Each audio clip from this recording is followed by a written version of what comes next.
This is my true story. After my wife passed away, my only reason to keep living was my son, the boy I raised with every coin I earned and every dream I had left. I waited years to see him get married, to watch him start a family. But one evening, he called and said the words that broke me. "Dad, don't come to my wedding. My fiancée hates you." My hands went cold and the room felt smaller. I didn't argue, I just listened.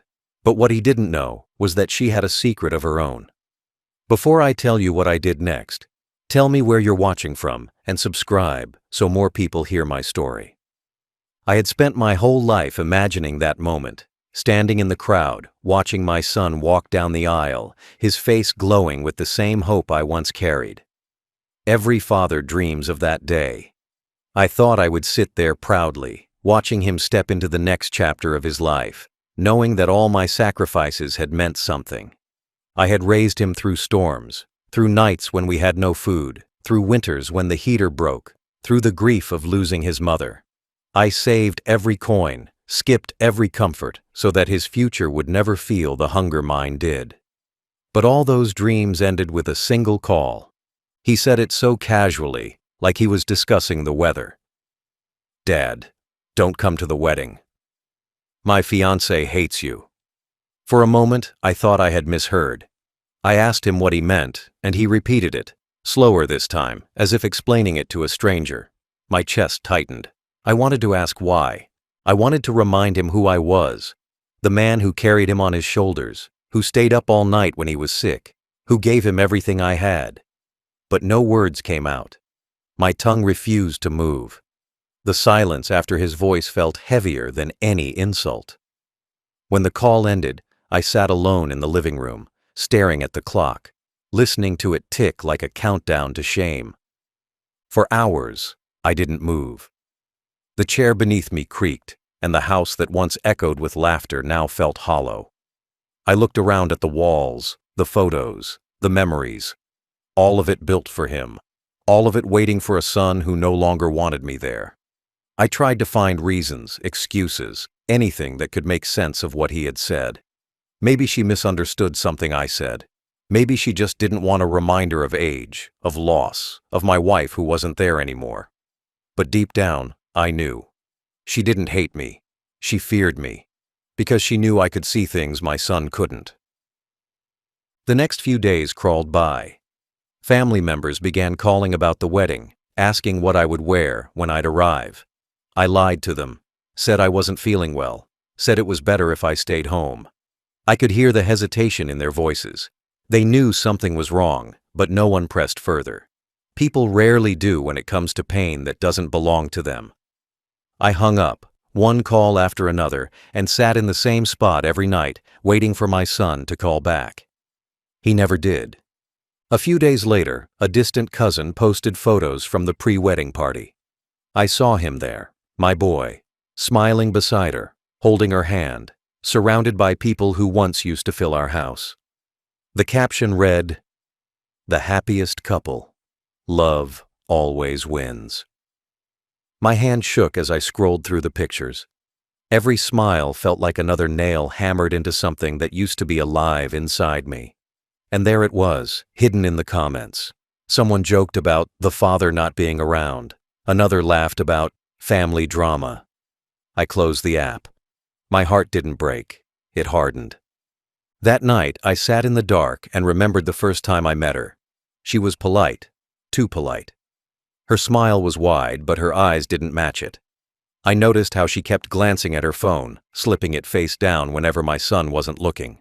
Something about her didn't sit right, but I stayed quiet for his happiness. Now, being banned from the wedding didn't feel like rejection. It felt like protection, for her, not for me. She wanted me gone because I had seen through her act. The phone sat beside me on the table, silent. I thought about calling him again, one last time, just to wish him well, even if I couldn't be there. But I stopped myself. Sometimes silence speaks louder than forgiveness. That night, I realized something important. Love without respect is slavery. And I had served long enough. The humiliation didn't stay private for long. News travels fast in families that feed on gossip. Within days, the whispers began to crawl through phones and dinner tables. "He's not invited," one relative told another. "Apparently, he's difficult. Too controlling." By the end of the week, they had built a whole story around me. That I was the reason for the distance, that I'd caused problems, that I couldn't let go of my son. Not one person called to ask if it was true. They preferred the version that entertained them. That's how family works sometimes. Loyalty dies the moment gossip becomes easier than truth. At the market, familiar faces looked away instead of saying hello. I could hear them muttering when I passed by, pretending I didn't notice. I went home each day carrying the same invisible shame, a father banned from his own son's wedding, painted as bitter and unwanted. I saw the invitations online, bright gold cards with their names printed in perfect cursive. Her family called it a union of love. Mine stayed quiet. They didn't know what to say to a man who had been erased from his own story. The night before the wedding week began, I couldn't sleep. I sat by the window, staring at the lights flickering across the neighborhood. I thought about how I had once dreamed of walking him down the aisle, shaking his hand, meeting his wife's parents with pride. I thought about the suit hanging in my closet, the one I had bought years ago for this very day. I had kept it wrapped neatly in plastic, untouched. Now it just hung there, like a joke only time understood. Then came the photos. I didn't look for them. They found me. My phone buzzed with messages from cousins and friends, sending updates I never asked for. Rehearsal dinners, family toasts, smiling faces under chandeliers. My son stood tall in every picture, his hand around her waist, his smile bright and full. The same boy who once cried when I missed a school play now laughed in pictures I wasn't meant to see. Each image felt like a small betrayal. Each like erased another piece of history between us. In one photo, I noticed something small, something most people would miss. Her hand. No ring yet, but her phone still in her other hand, angled away from him. The same habit she had when I first met her. Even in joy, she was hiding something. I zoomed in, staring at it for a long time. Maybe I was just searching for proof of my pain, but something inside me whispered that this wasn't just dislike. This was fear. She didn't hate me for who I was. She hated me for what I might know. The comments below the photos hurt more than the pictures themselves. "Beautiful couple," one wrote. "Finally cutting off negativity," said another. Negativity. That's what I had become. A man who raised him, paid for his education, worked until my back ached, now turned into a headline for family amusement. People forget so quickly that love doesn't make you weak. It makes you human. I sat there, scrolling through strangers, celebrating my absence, until I couldn't bear to look anymore. I closed the phone, placed it face down, and looked around my empty living room. Every corner of that house carried his childhood, his school trophies, his old photos, even the scratches on the wall where he marked his height as he grew. Everything in that house had been built around him. Now, it all mocked me. A museum of memories for a son who had replaced me with silence. But as I sat there in the quiet, humiliation slowly turned into clarity. Shame has a way of burning the fog away. For the first time, I began to see the story differently. Maybe this wasn't my punishment. Maybe it was his test. Maybe the truth was waiting to surface, not through anger, but through patience. I didn't know how yet, but I knew this. Lies always find their way to light. And when they do, they burn everything fake along with them. That night, I didn't cry. I didn't curse. I simply turned off my phone, stood up, and stared at the mirror. My reflection looked tired, but my eyes were steady. They were no longer the eyes of a man waiting for an invitation. They were the eyes of a man preparing to deliver one, to truth.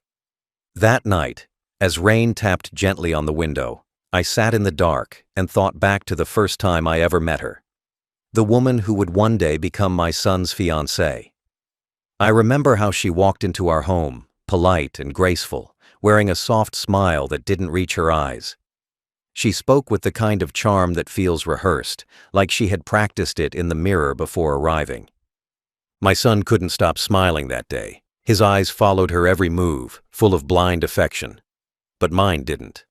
Mine watched her differently. Not with judgment, but with instinct. A father's instinct that comes from years of seeing people's faces change when the money or comfort runs out. She sat across from me at the dining table. Every few minutes her phone would light up beside her and she'd tilt it slightly away before quickly turning it off. My son didn't notice, or maybe he didn't want to. Love has a way of blinding young hearts, convincing them that secrecy is mystery, that silence is grace. But to an old man like me, every pause, every sideways glance, every half-truth speaks louder than words. I remember asking her small things, about her work, her family, her dreams. She answered perfectly, but her eyes never matched her tone. When I asked about her parents, her expression flickered, only for a second, but enough for me to see something she didn't want me to. Later that evening, when she stepped outside to take a work call, I saw my son follow her with his eyes full of admiration. He was already lost in her world, too deep to see the cracks forming beneath it. When she came back, she carried herself differently, shoulders tenser, her voice softer, her hand gripping her phone tighter than before. That was the moment I knew something wasn't right. Not because she was unkind, but because she was too careful. People with clean hearts don't guard their phones like treasure. After she left, I told my son quietly, "She's beautiful. But watch how she moves when she thinks no one's watching." He laughed, thinking I was teasing. He said I was overprotective, that times had changed. I smiled and let it go. I had already learned that sometimes a father's truth is a son's insult until the pain proves otherwise. I didn't push further. I didn't want to lose him then. But the unease stayed with me. The way she avoided my eyes, the way she smiled too fast, the way she deflected questions with charm instead of honesty. Months passed, and I tried to convince myself that maybe I had judged her too harshly. They got engaged soon after. My son looked happier than ever, and I told myself happiness was enough. I didn't want to be the father who meddled, who ruined moments, who was blamed later for doubting love. So I stayed quiet. I smiled when they came to visit. I pretended not to notice when she avoided me. I even gave them a small gift, the same wedding photo frame my wife and I had used decades ago. She thanked me politely, but I saw her eyes again, still cold, still distant. When she left the room, I saw my son's face light up with pride. He talked about her like she was his salvation, like she had rescued him from loneliness. He told me she was loyal, caring, hardworking. I listened. I didn't argue. But something about loyalty shouldn't need explaining. It should show itself without words. And hers never did. So when the day came that he called and said, "Don't come to the wedding," I wasn't just hurt. I was confirmed. That unease I had buried came roaring back like thunder before a storm. She didn't ban me because she hated me. She banned me because she feared I'd speak. Because she knew I had seen what she worked so hard to hide. I just didn't know what it was yet. But I would find out soon enough. I leaned back that night, closed my eyes, and whispered to myself, "She's hiding something." It wasn't anger, it was a promise. I didn't need an invitation anymore. What I needed was the truth.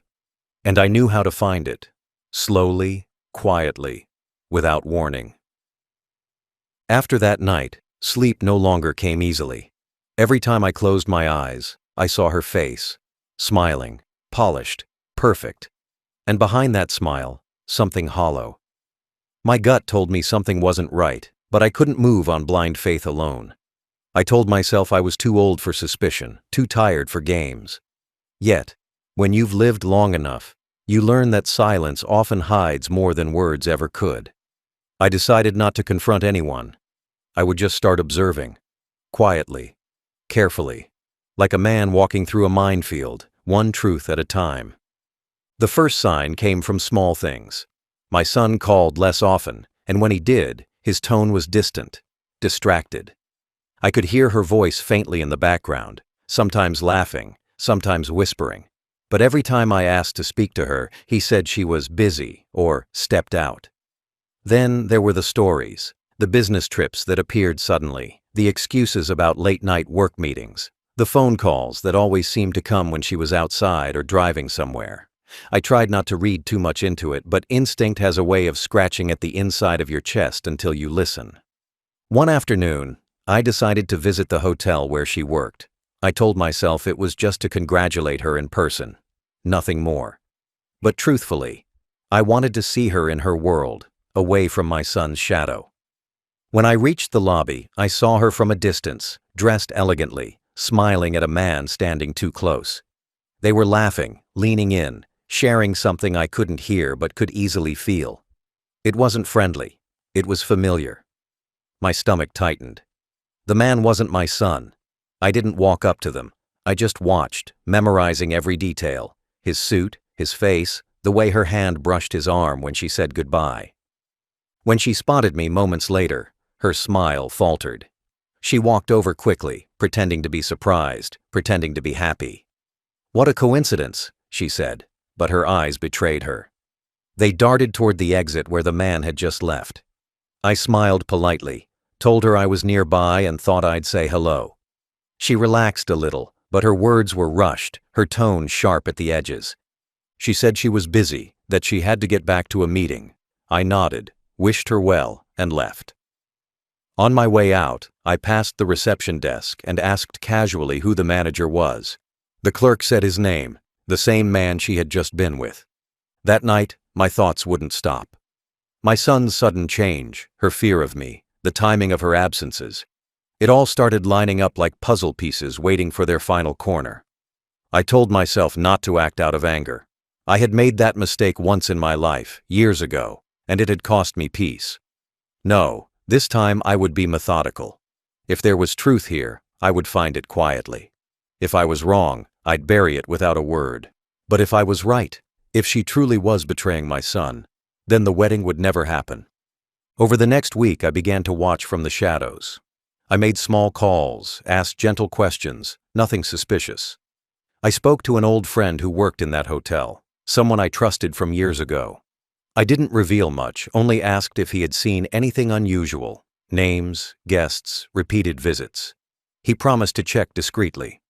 Meanwhile, I scrolled through her public photos, her social media, the places she tagged. The more I looked, the more things didn't add up. Repeated locations with different captions, photos cropped too carefully, work events with no mention from her company's page. Every detail whispered deception. A few days later, my friend called back. He didn't say much, just one sentence that confirmed everything. "You were right, old man. She's been checking in here with her manager, twice in the last month." My hands went still. My breathing slowed. I asked for details, and he promised to send what he could. That night, as I sat alone in my dimly lit room, I realized something important. My silence wasn't weakness anymore. It was strategy. She had kept her secret under the illusion of my absence. But I was never truly gone.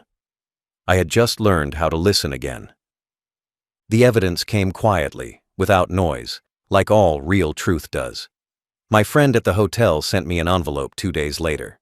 No message, no explanation, just a sealed brown packet left with the guard at my gate. When I opened it, I didn't need words to understand what it contained. Inside were receipts, photocopies of check-ins, and printed security stills. Each one dated, each one labeled. Her name, the manager's name, the same hotel room, different weekends, different excuses.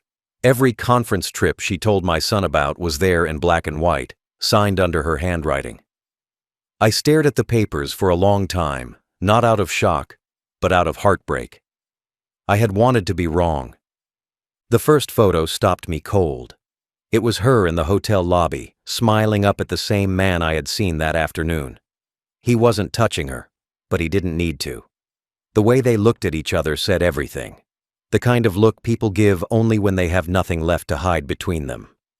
Another photo showed them leaving together, her hand brushing against his arm as they laughed. Each timestamp matched perfectly with the nights she had told my son she was working late. Lies don't just hide in shadows, they hide in calendars, in excuses, in patterns. And here they were, laid bare. I spread everything across the table, the same table where I once helped my son with homework. The irony wasn't lost on me. Years ago, he used to sit there learning how to tell truth from lies. Now, I was teaching him the hardest lesson, that sometimes love disguises itself as poison. I ran my hand over the papers and felt no anger, just clarity. Anger is loud. Truth doesn't need to shout, it just stands still and waits for you to look it in the eye. That night, I barely moved from that spot. I studied every page, every signature, every trace of evidence until dawn. I thought about my wife, how she would have felt seeing this. She had loved our son fiercely, blindly even. She would have been heartbroken, maybe even blamed herself. But I knew better now. Some betrayals aren't born from bad parenting. They come from the choices people make when no one is watching. I decided then that my son deserved to see the truth, even if it shattered him. He needed to learn that loyalty isn't love when it hides deception behind a smile. But exposing truth isn't about rage, it's about timing. I couldn't just storm into their wedding and shout accusations. That would make me the bitter old man they already painted me to be. No, this had to be done with precision. Clean, cold, and final. I gathered the photos, the receipts, and printed out copies. Then I placed them neatly into a plain white envelope. No note, no warning. Just evidence. The kind that speaks for itself. For days, I rehearsed what I would do. I didn't sleep much, but I didn't need to. Sleep is for those with peace, and I was carrying a storm. I watched every new post about the wedding, the decorations, the rehearsals, the excitement. My relatives kept sending updates, pretending not to remember that I wasn't invited. I smiled at their ignorance. Let them gossip. Let them talk about my absence. They had no idea I was about to attend anyway, not as a guest, but as truth itself. When I sealed the envelope, I wrote one small line on it. For my son, read before you say, I do. My handwriting shook a little, but my heart didn't. I placed it in my jacket pocket and sat back in my chair. The sun was rising, casting a dull light through the window. I took a deep breath and whispered, "Let's end this right." That morning, I looked in the mirror. The man staring back wasn't weak or broken anymore. He was calm, steady, ready. I had no bitterness left, only resolve. The woman who tried to erase me from my son's wedding had forgotten one thing. Truth doesn't need an invitation. It arrives unannounced, but it always takes a seat in the front row. The plan didn't come from anger. It came from silence. True revenge doesn't shout. It whispers until the right moment comes to strike. I spent the next few days preparing like a soldier who already knows the battle is his. The wedding was just a few days away. Everyone was busy with flowers, clothes, and celebration. I was busy with truth. The envelope sat quietly on my desk, sealed, light as air, yet heavy as justice. I looked at it each morning, reminding myself not to rush. Rage ruins precision, and I didn't want chaos. I wanted clarity. I decided I wouldn't confront her directly. Confrontation gives liars room to perform. She was clever, practiced, manipulative, the kind of person who could twist any story into sympathy. No, I wouldn't give her that stage. I'd let the truth speak without me. I began mapping out every detail, how to deliver it, when to deliver it, who should hand it to my son so she couldn't hide or destroy it. The idea came simple and sharp. The officiant always asks one question before vows begin. If anyone knows a reason this marriage should not continue, speak now or forever hold your peace. I didn't need to speak. The envelope would. On the morning before the wedding, I went to the city to meet my lawyer, not for legal help, but for calm confirmation. I told him I had evidence of infidelity and that my son was marrying the woman responsible. He looked at me long and hard before nodding. Truth always lands hardest when no one expects it, he said quietly. I smiled faintly. That's exactly what I was counting on. When I returned home, I packed everything I needed, the envelope, a small note, and the photo of my wife that I always carried in my wallet. I looked at her face, her kind eyes frozen in time. "If you were here," I whispered, "you'd tell me not to destroy, only to reveal." That's what I plan to do. Reveal, not destroy. My son's life didn't need my fury. It needed his awakening. I chose my clothes carefully. A dark suit, clean, simple. The same one I had planned to wear to the wedding before I was uninvited. I didn't plan to walk inside or cause a scene. I would stay outside, just close enough to see his face when truth reached him. I arranged for a mutual friend, his best man, to be the messenger. Someone who loved him enough to hand over the envelope without question. I called him that night, my voice steady. I didn't tell him everything, only said, "It's important." Hand this to him right before the vows, he agreed. He didn't ask why. He trusted me. The night before the ceremony, I didn't sleep. I sat by the window again, watching the moonlight wash over the quiet street. My thoughts didn't race. They walked. Slowly, calmly, through the years of sacrifice, betrayal, and silence. I remembered my son's first words, his first steps, the way he once held my hand. I remembered how proud I was when he got his first job, how my wife cried with joy. Those memories didn't hurt anymore. They gave me strength. Because what I was about to do wasn't revenge, it was protection from a lie that could have destroyed him. At dawn, I walked out of the house, envelope in hand. The sky was pale blue, calm, almost peaceful. I didn't feel nervous. I felt ready. I stopped once by the gate, looked back at the house, and whispered, "Let him hate me if he must, but let him be free." Then I got into the car and drove toward the venue. When I arrived, I stayed far from the crowd, blending into the edges. Laughter filled the air, music played, cameras flashed. My son looked radiant in his suit, smiling without knowing the storm about to fall. I watched him from a distance, proud and sorrowful all at once. I spotted his best man and caught his attention.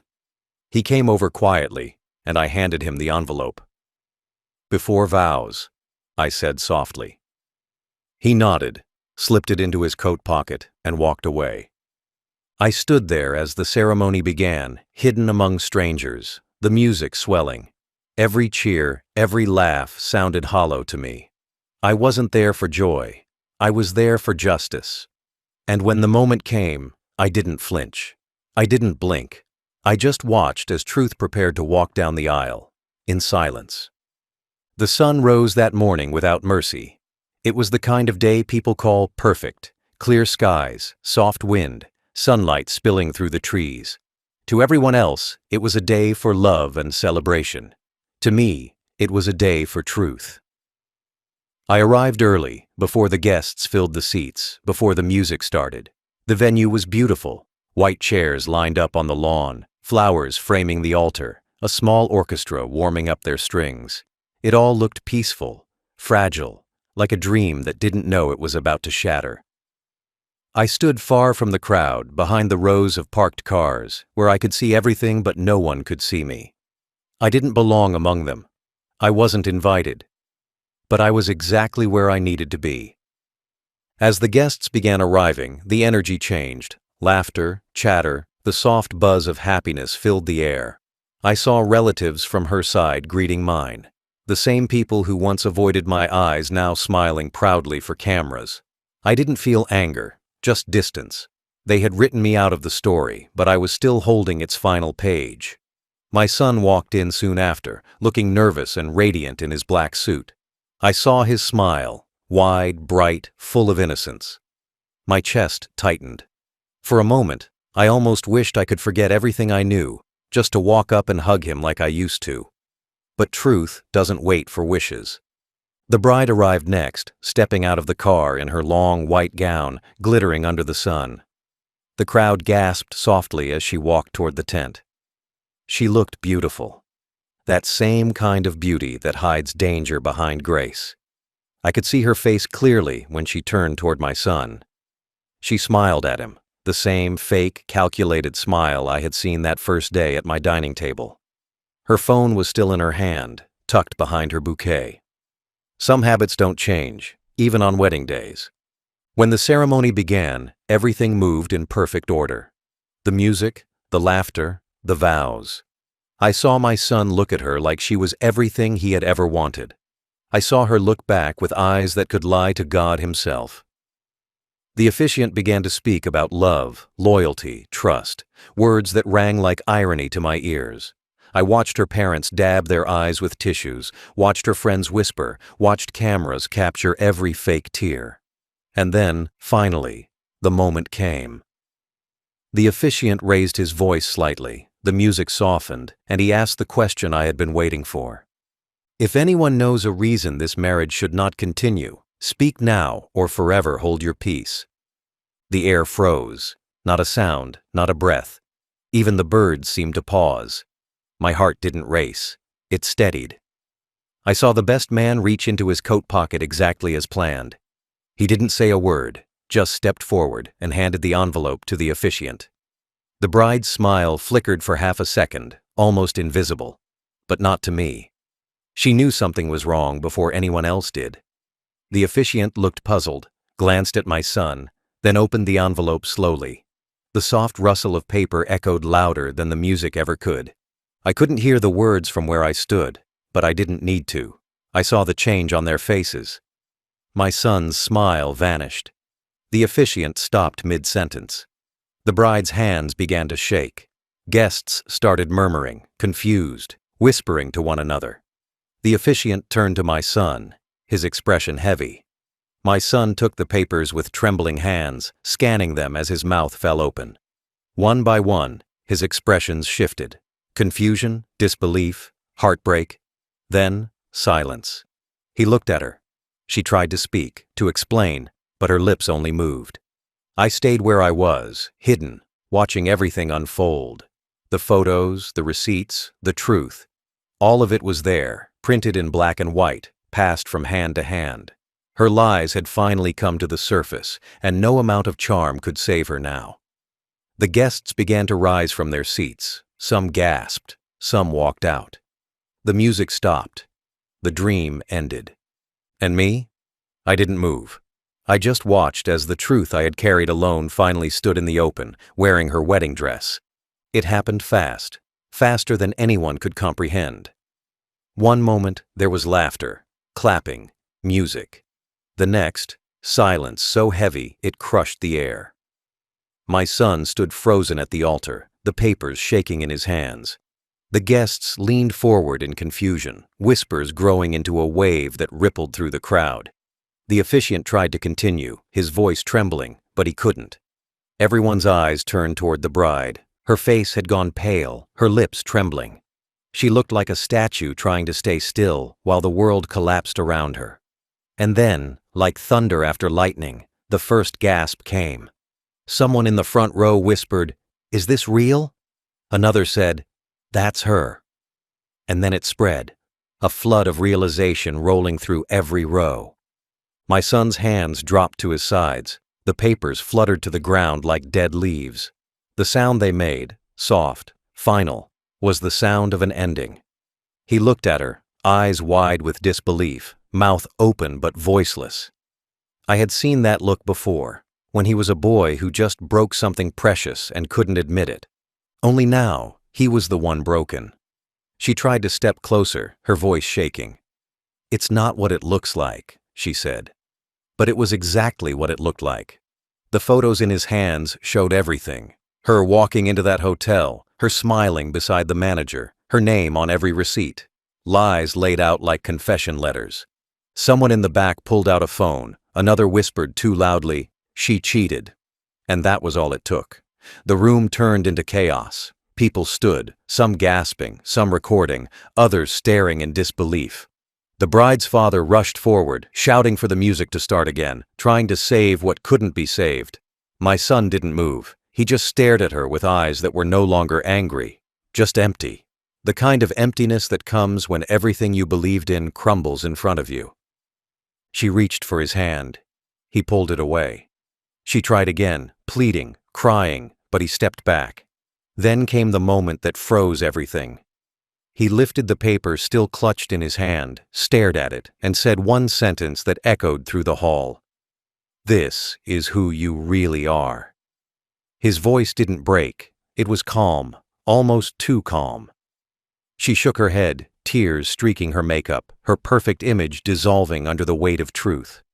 Then, without another word, he dropped the papers at her feet and walked away from the altar. The officiant called his name, but he didn't turn back. Her friends rushed toward her, trying to hide her, but the whispers had already turned to stares. The photographers lowered their cameras. The guests, dressed for celebration, now stood in silence, unwilling to move, unwilling to witness what came next. She fell to her knees, hands over her face, sobbing quietly as her veil slipped off and landed on the ground. It was almost poetic, purity falling beside proof of betrayal. Outside, the music had stopped, the laughter gone. People filed out slowly, shaking their heads, their fancy shoes crunching over the fallen petals meant for a happy ending. I stayed where I was, hidden behind a tree at the edge of the venue, watching it all unfold, like the closing act of a long, tragic play. I didn't smile. I didn't celebrate. I just watched. The truth doesn't need applause. It only needs to be seen. A few minutes later, my son came out. He didn't see me, and I didn't call him. His tie was undone, his eyes red. He walked like a man who had just aged 10 years in a single hour. He got into his car and sat there for a long time, hands gripping the steering wheel. Then, slowly, he drove away, alone. I looked at the sky, the same sky that had watched me raise him, love him, lose him, and now protect him. The clouds were beginning to gather. It was going to rain. I whispered softly, "It's over." But what I meant wasn't the wedding. It was the lie that had poisoned his life. The lie was gone now, burned by its own fire, and I had been the match. By the next morning, the wedding wasn't just canceled, it was history. The photos, the decorations, the expensive venue, all useless reminders of a lie that had finally come undone. News spreads fast in families, but scandal spreads faster. By sunrise, everyone knew. My phone buzzed with messages I didn't answer. Cousins, relatives, even old friends pretending to check on me while secretly fishing for details. I didn't reply to any of them. The truth didn't need my voice anymore. It was already echoing through every chat, every phone call, every whispered conversation. The same people who once avoided me were now calling me wise, saying they always had doubts about her. Hypocrites. They laughed when I was excluded, but they were silent now, hiding behind sympathy that came too late. As the hours passed, I learned what had happened after I left. Her family had tried to control the damage, saying it was all fake, that someone had framed her. But the hotel records, the signed receipts, and the security timestamps left no room for lies. The truth was undeniable. Her job called the next day. She was suspended pending internal review, a polite phrase for professional exile. Her family took down their posts, deleted their photos, pretended the wedding had simply been postponed. But you can't postpone exposure. You can only drown in it. My son came home that night. I heard his car pull into the driveway long after midnight. He didn't knock, just opened the door and stepped inside like a child returning from a war. His eyes were red, his suit still wrinkled from the day before. He didn't speak for a long time. He just stood there in the hallway, the same place where he once learned to walk, where his laughter used to fill the air. I watched him quietly, giving him time to gather what was left of his voice. Finally, he walked to the table, sat down, and placed the envelope in front of me. It was creased, worn, like it had been clutched too tightly for too long. "You knew," he said quietly, not as an accusation, as an acknowledgement. I nodded once. I did.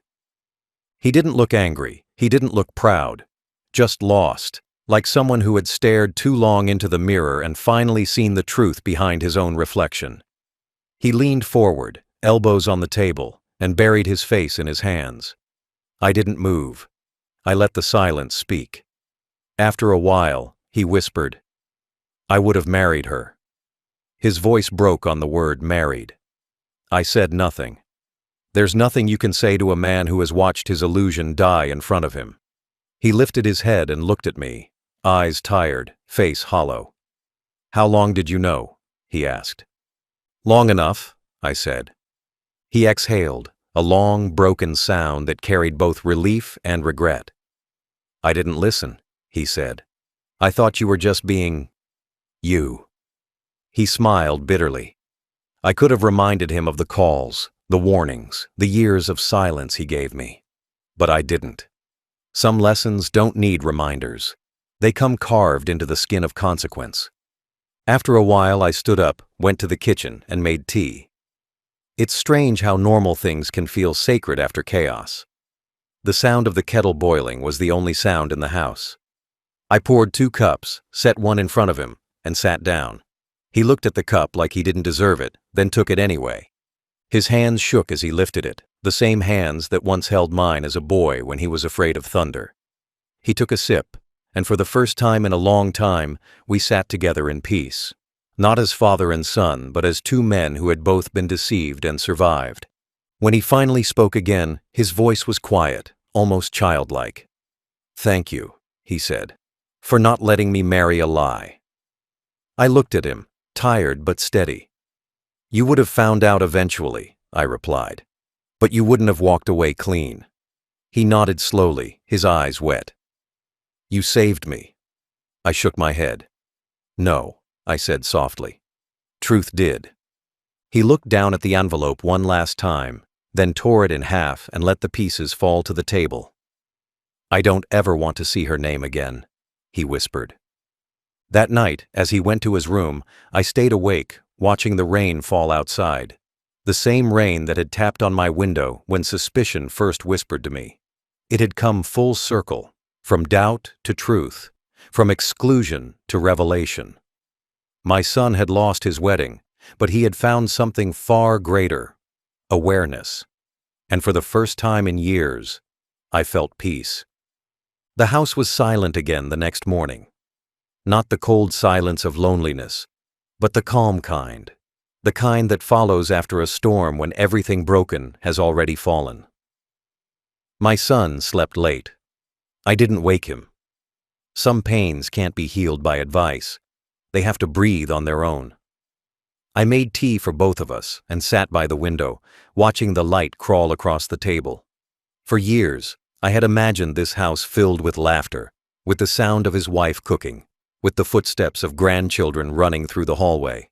Now it was just us again. But somehow, that felt right. When he finally came out, he didn't say much. Just a quiet morning, like a man still learning how to speak again after being muted by shame. He looked different, not younger, not older, just humbled. He sat beside me without asking, poured himself tea, and stared at the floor.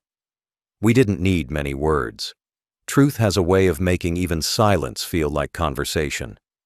After a few minutes, he said softly, "I can't believe she did that." I didn't answer. Some questions don't need answers. They just need to hang in the air so they can lose their power. He turned to me and asked, "How did you stay calm through all of this?" I smiled faintly.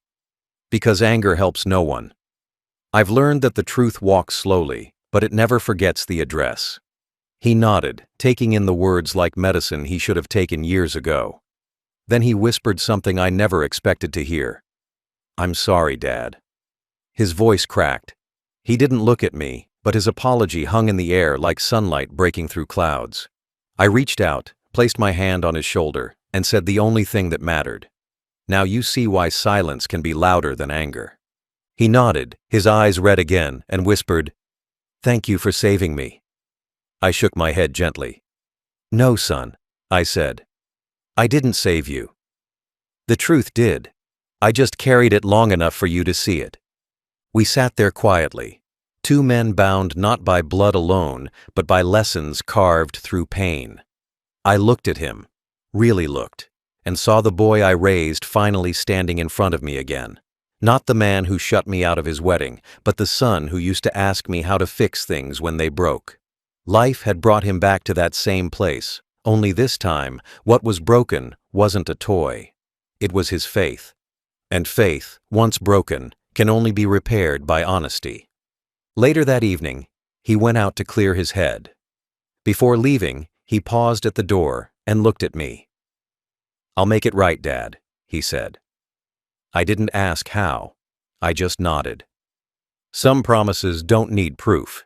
They just need to be said with the right tone, and his was steady. When the door closed, I walked back to the table and picked up the torn envelope pieces still lying there. I gathered them gently and threw them away. They had served their purpose.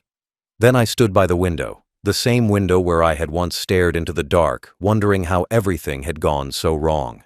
Now, the sky was soft, golden, forgiving. I whispered quietly to the memory of my wife. He's free now. He banned me from his wedding, but I didn't seek revenge. I sought truth. And truth walked in wearing my shoes. The wedding didn't happen, but something more important did. My son opened his eyes. Sometimes love means letting someone fall just far enough to hear the sound of the ground, because only then do they learn which hands still reach to lift them. And when he reached for mine, I didn't hesitate.